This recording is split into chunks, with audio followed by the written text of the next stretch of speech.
काइलूरिया जो cloudy urine होता है, मिल्की यूरिन होता है, इसके अंदर जो लिम्फेटिक फ़्लो है उसके डिसऑर्डर के कारण इस तरह का मिल्की यूरिन उसके हो सकता है। जो काइल मिला हुआ हो सकता है, जो मिल्की फ्लूइड है वो इंटेस्टाइन से लीक हो सकता है और फिर वो यूरिनरी ट्रैक के थ्रू बाहर निकल सकता है। इसके अंदर जो मेन कंप्लेंट होती है वो मिल्की यूरिन होती है। जो पेशाब आता है वो पेनफुल हो सकता है और साथ में उसके ब्लड भी मिला हुआ हो सकता है। नॉर्मली जो पेशाब होता है अगर उसके अंदर ब्लड मिला हुआ हो तो उसे इमेचूरिया कहते हैं। अगर उसके अंदर पस मिली हुई हो तो उसे पाइयूरिया कहते हैं। बहुत ज़्यादा यूरिक एसिड मिला हुआ हो, यूरेट्स मिले हों तो फिर उसको लिथूरिया कहते हैं। ऑक्जेलेट्स अगर बहुत ज़्यादा हों तो ऑक्जेलोरिया कहते हैं और फॉस्फेट्स अगर बहुत ज़्यादा हों तो फॉस्फेट यूरिया कहते हैं। और शुगर मिली हुई हो तो उसे फिर हम लोग डायबिटीज़ कह सकते हैं। पर अगर वो मिल्की है, उसके अंदर काइल मिला हुआ है तो फिर इसे काइलूरिया कहते हैं। मैं डॉक्टर JS रंधावा, जयपुर का एक होम्योपैथ।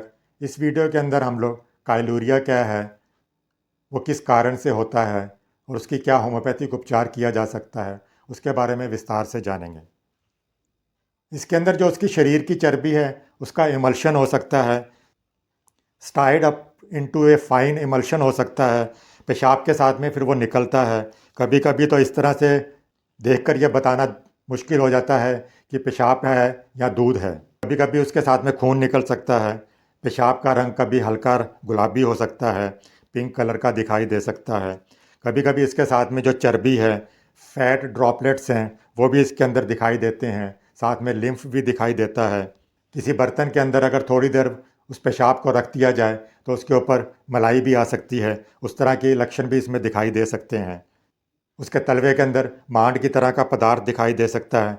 काइलूरिया के अंदर जो पेशाब है उसके साथ में जब चर्बी आती है, रक्त के श्वेत कण, वाइट ब्लड सेल्स, ल्यूकोसाइट्स भी आ सकते हैं और रेड ब्लड सेल भी आ सकते हैं। साथ में कभी कभी एल्बुमिन भी हो सकता है। इन सब पदार्थ को ही काइल कहते हैं। काइलूरिया भी दो प्रकार से हो सकता है, पैरासिटिक फॉर्म और non parasitic form. Parasitic form के अंदर, राउंड वॉर्म के अंदर जो वुचेरिया बेनक्रॉफ्टी वॉर्म्स हैं उसके कारण भी ये हो सकता है। फिलेरिया सेंगुनिस जो वॉर्म है उसके कारण भी हो सकता है। जबकि जो नॉन पैरालाइट काइलूरिया है उसके अंदर उसके पेट के ऊपर इंजरी हो जाए, सर्जरी के बाद में हो सकता है, प्रेगनेंसी के बाद में, ट्यूमर्स के कारण या रेडिएशन थेरेपी के बाद में भी, या कोई उसका फोड़ा अगर पेट के अंदर फट जाए उसके कारण भी जो ड्रॉपलेट्स ऑफ फैट्स हैं, लिम्फ हैं, वो जब पेशाब के अंदर आता है तो काइलूरिया हो सकता है।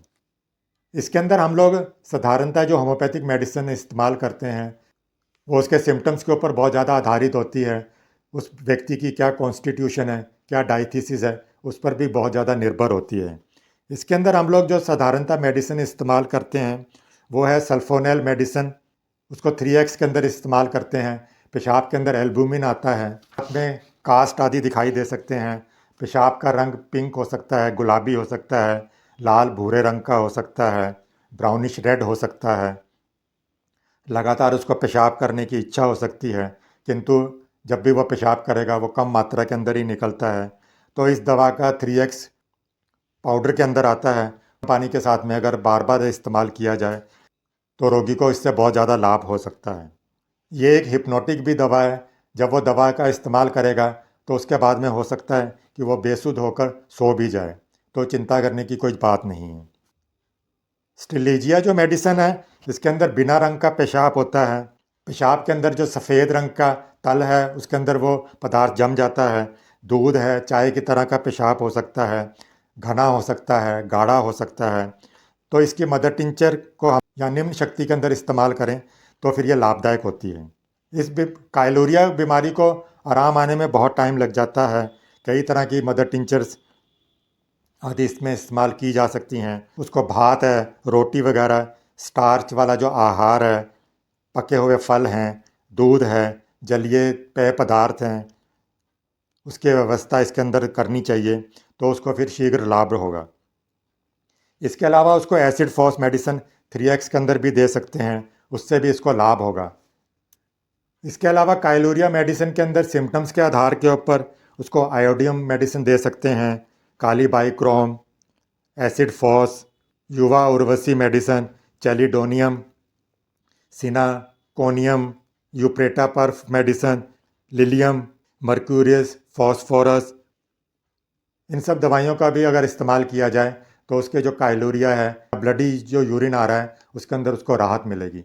जो भी मैंने होम्योपैथिक दवाइयाँ बताई हैं वो किसी योग्य होम्योपैथिक चिकित्सक की सलाह पर ही लें। अगर आपको ये वीडियो अच्छा लगा हो तो इसे लाइक कीजिएगा। इस चैनल पर नए हैं तो इसे सब्सक्राइब कीजिएगा।